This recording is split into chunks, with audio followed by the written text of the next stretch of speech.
شروع اللہ کا نام لے کر جو بڑا مہربان نہایت رحم والا ہے۔ ہم حج کے ارادہ سے نکلے۔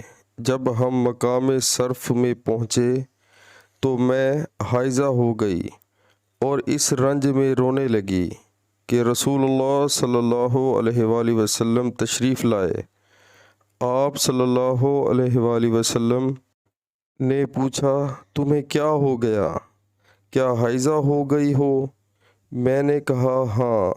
آپ صلی اللہ علیہ وآلہ وسلم نے فرمایا کہ یہ ایک ایسی چیز ہے جس کو اللہ تعالیٰ نے آدم کی بیٹیوں کے لیے لکھ دیا ہے، اس لیے تم بھی حج کے افعال پورے کر لو، البتہ بیت اللہ کا طواف نہ کرنا۔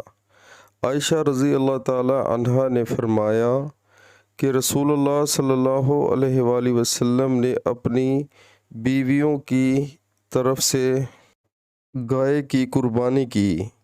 صرف ایک مقام مکہ سے 6-7 میل کے فاصلے پر ہے۔